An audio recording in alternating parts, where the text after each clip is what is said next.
Alasan kerajaan Sunda yang tidak pernah ditaklukkan oleh kerajaan Majapahit. Majapahit adalah sebuah kerajaan yang berpusat di Jawa Timur yang pernah berdiri sekitar tahun 1293 hingga 1527 Masehi.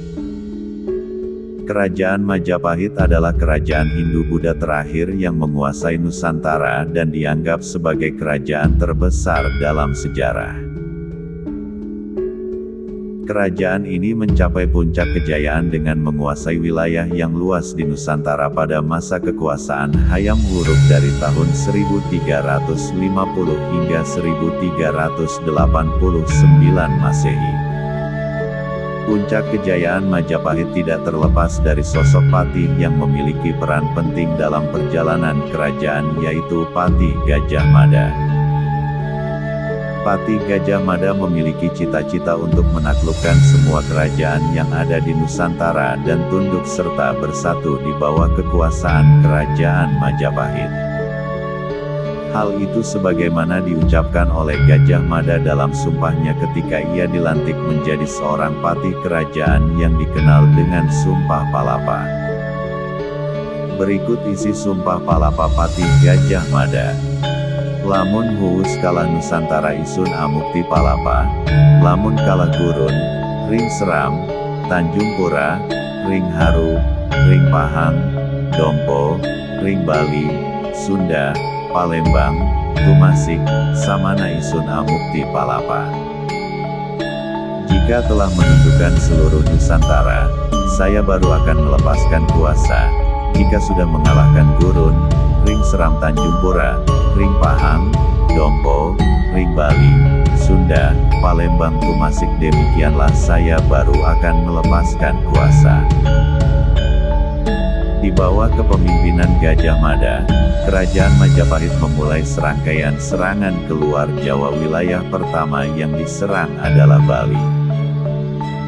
Empu Prapanca menyebut Raja Bali pada saat itu seorang pemimpin yang tidak baik terhadap rakyatnya. Ia kerap berbuat kasar, kejam dan nista sehingga menurutnya sangat perlu untuk diperangi dan ditaklukkan.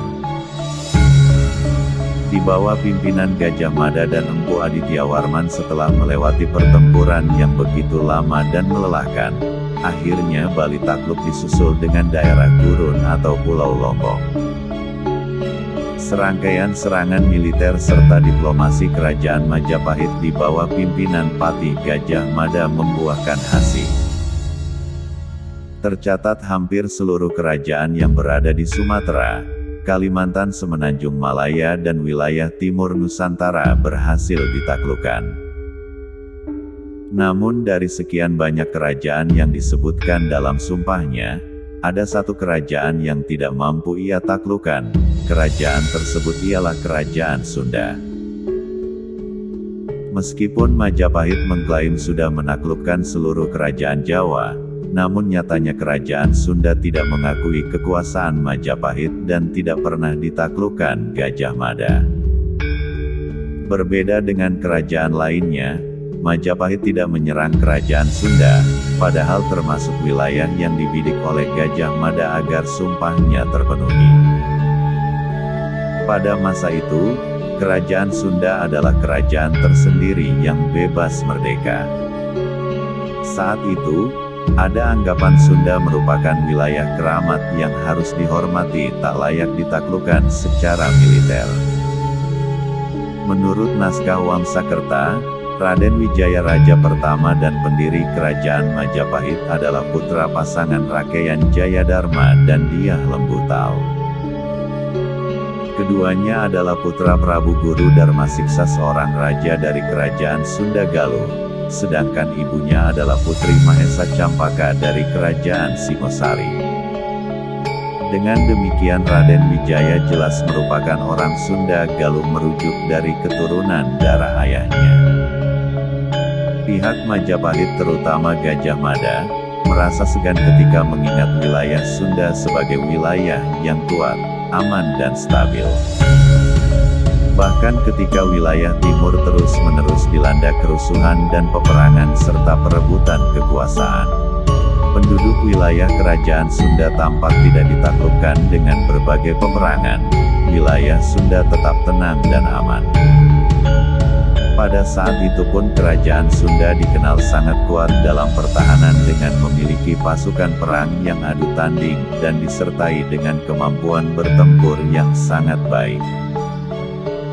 Sehingga musuh harus berpikir dua kali jika ingin menyerang kerajaan Sunda. Karenanya itu Gajah Mada sangat khawatir jika pihaknya begitu saja menyerang Sunda dalam perang terbuka. Kemungkinan besar mereka akan kalah. Lagi pula secara politik hubungan antara Sunda dengan Majapahit baik-baik saja, tidak ada masalah. Hanya saja para penguasa Sunda tidak pernah mau tunduk di bawah Majapahit. Itu sebabnya Gajah Mada tetap berambisi untuk menaklukkan Sunda. Setelah sekian lama menyusun siasat untuk menaklukkan Sunda dengan berperang batal, peluang itu pun akhirnya datang. Ketika itu sang Raja Majapahit Hayam Wuruk jatuh hati dan ingin menikahi putri Raja Sunda yang bernama Dyah Pitaloka. Dikisahkan pernikahan itu akan digelar di kerajaan Majapahit. Lalu Raja Sunda beserta rombongan mengantarkan Dyah Pitaloka sang putri dari kerajaan Sunda. Tercatat rombongan dari kerajaan Sunda tidak terlalu banyak dan tidak melibatkan pasukan perang lengkap, karena kunjungan mereka dalam rangka mengantarkan calon pengantin perempuan.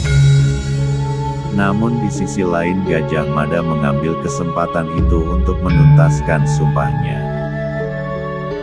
Ia membuat strategi politik dengan menafsirkan kedatangan orang nomor satu kerajaan Sunda itu sebagai pernyataan tunduk kepada Majapahit. Dia meminta sang putri sebagai persembahan dari Sunda ke Majapahit. Dengan pernyataan itu, rombongan kerajaan Sunda tentu saja menolaknya dan sang raja pun menegaskan tidak akan pernah tunduk terhadap Majapahit meskipun harus bermandikan darah.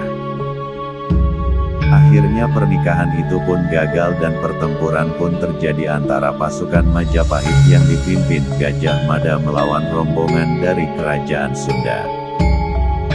Setelah melawan dengan sekuat tenaga akhirnya sang Raja Sunda beserta rombongan dari Sunda gugur di medan pertempuran. Bahkan diceritakan putri Dyah Pitaloka pun akhirnya mengakhiri hidupnya demi menjaga kehormatan keluarga dan kerajaan. Peristiwa tersebut dikenal dengan Perang Bubat, meskipun setelahnya Raja Sunda beserta rombongannya berhasil dikalahkan oleh pasukan Gajah Mada. Namun kerajaan Sunda tetap berdiri dan diteruskan oleh putra mahkotanya. Dengan demikian, kerajaan Sunda tidak pernah takluk dan ditaklukkan oleh kerajaan Majapahit. Kerajaan Sunda tetap merdeka hingga masa runtuhnya kerajaan Majapahit. And I'll go